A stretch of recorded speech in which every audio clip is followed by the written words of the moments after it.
Hello, ladies and gentlemen. We're going to do 4.6 today. We're going to be talking about the midpoint and trapezoid rules again.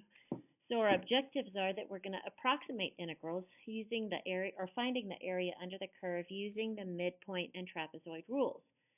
The reason that we do this is some integrals really can't be done analytically, and so they require approximation. So let's go back and talk about Riemann sums. And I always wonder if it's 1 n or 2. We're going to take 1. Riemann sums. Okay. And if you consider a curve, right? Whoop, there's my curve. And I'm going to draw some rectangles. Depending on the direction of the curve, depends on whether my Riemann sum is going to either underestimate or overestimate the area.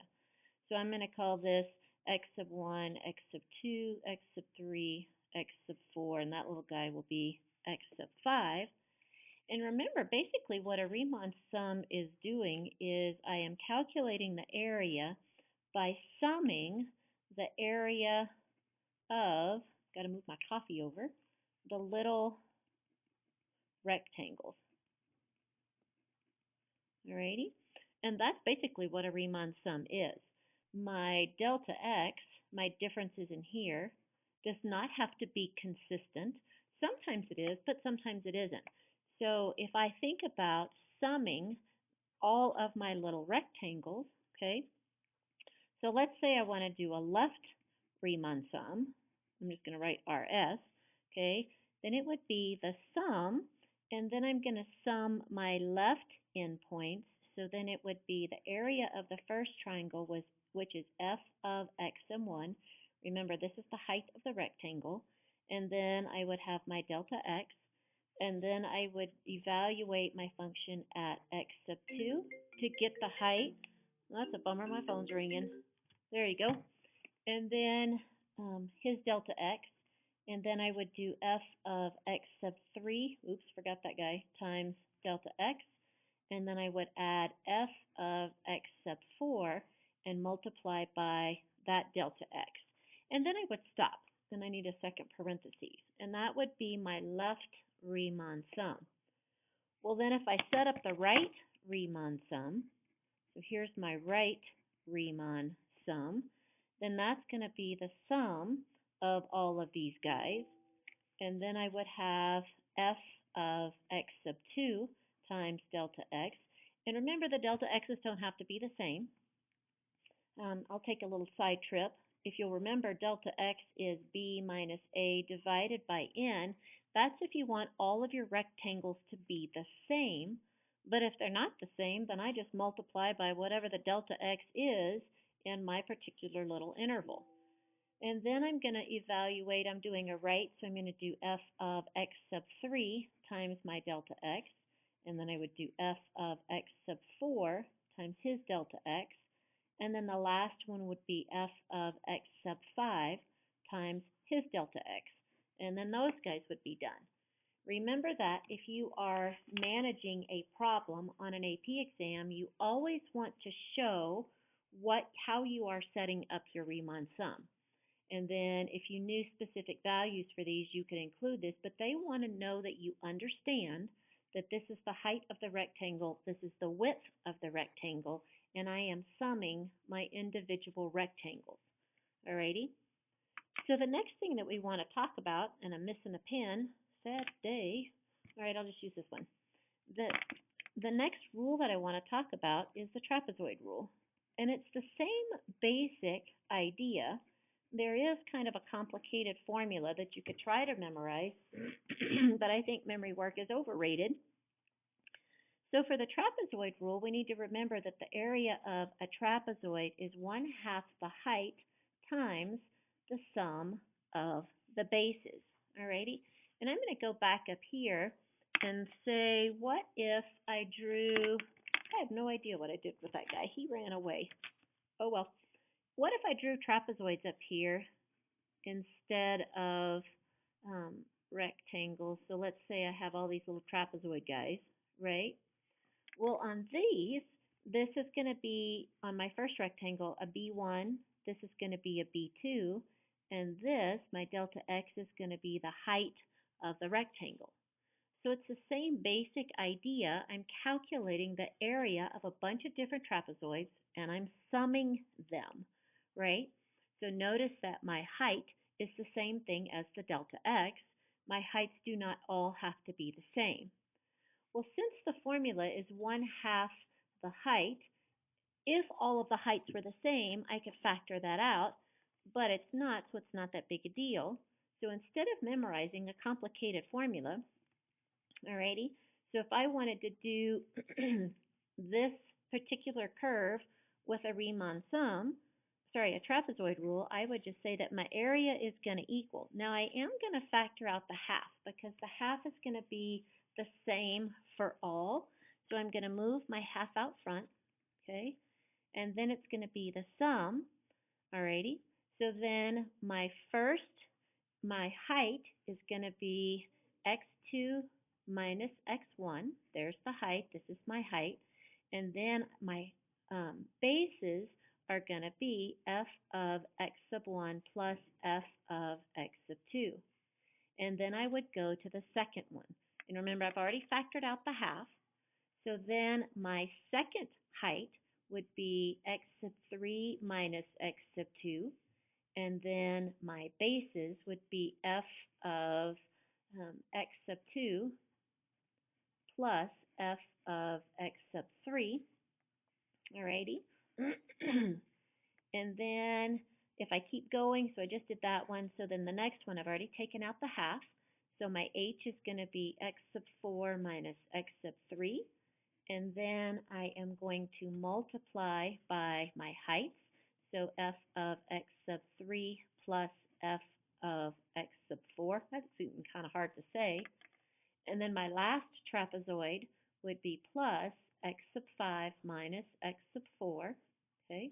And then times all the bases. So it's f of x sub 4 and f of x sub 5. Whew, that's a lot of stuff. Alrighty, and that's basically your trapezoid rule. So if they want your sub-intervals to be the same, then your height is going to be the same thing, except you can't see it, is going to be the same thing as delta x, which is going to be b minus a over n. And then all of your heights would be the same. Well, if all of my heights are the same, then that would be another thing that I could factor out and pull outside of the summation, right? And so then if I did that, then my area using the trap rule would be the height divided by 2, and then I would start my summation. Alrighty. The other thing that typically happens with the summations is we sometimes have common things and they might cancel out. But instead of worrying about memorizing a really complicated formula, all I have to do is just remember that I'm summing all of the areas of my different trapezoids. All right, so let's do one example, and then we'll be done, which is kind of nice. So our example says use the trap rule, and I think I'm not going to go over the midpoint rule very much other than to talk about it theoretically. Use the trap rule to approximate. We're going to have the integral from 0 to pi of the sine of x dx. Alrighty, and I want to have 4 trapezoids.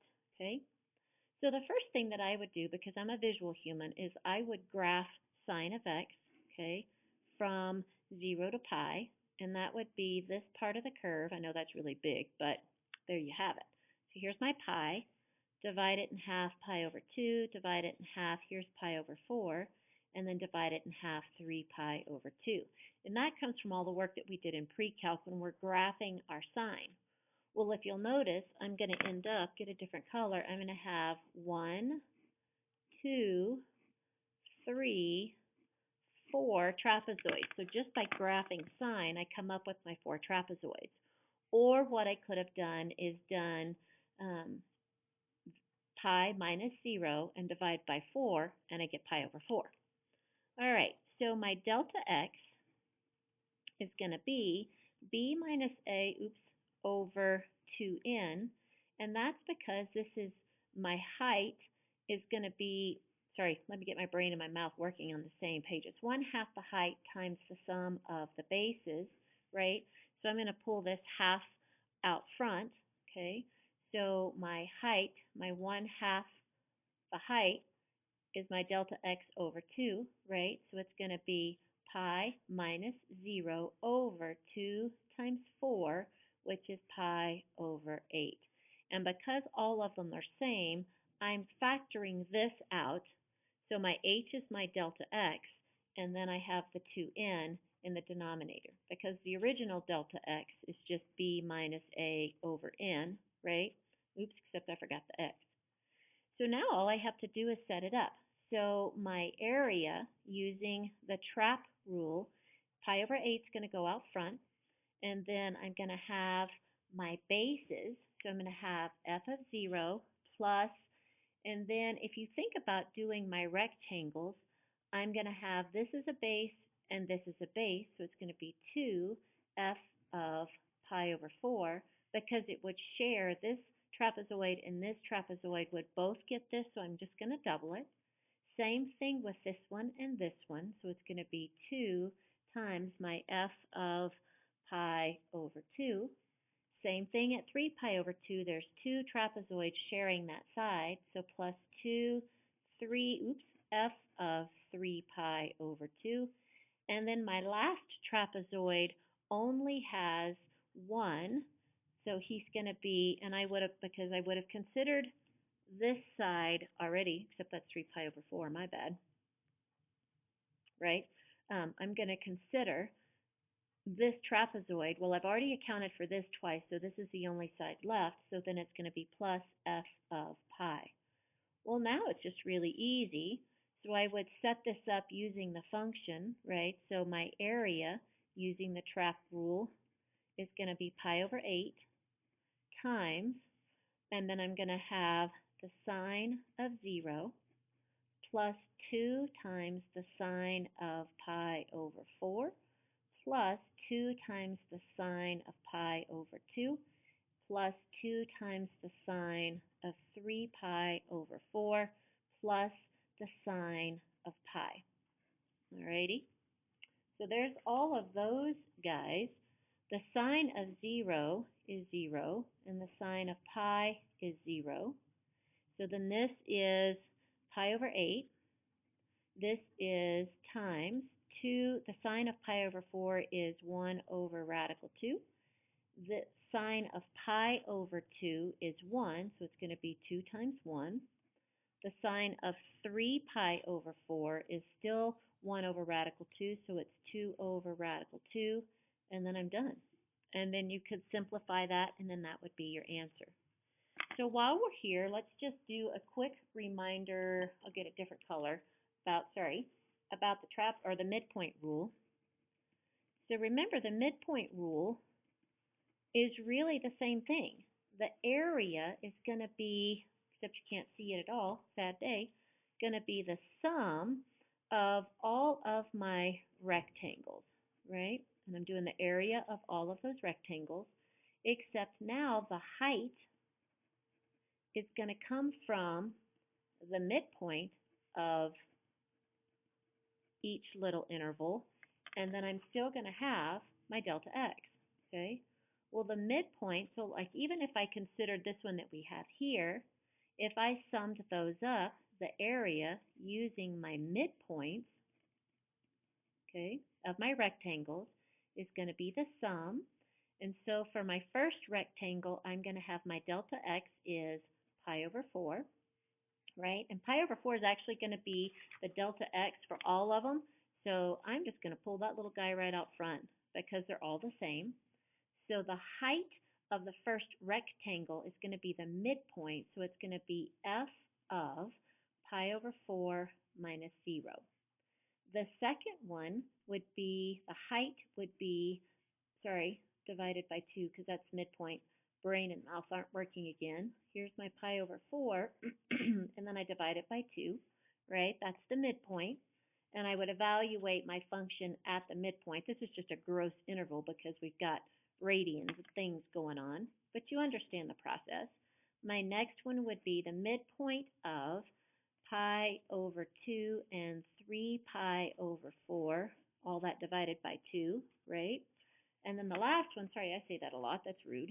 The last one would be f of 3 pi over 4 plus pi, all of that mess divided by 2, and there's your midpoint rule. So all of these are basically the same thing. I'm just managing different areas for all of my individual rectangles. Alrighty, that's it for today. Nice short video, you lucky dogs, and I will see you tomorrow.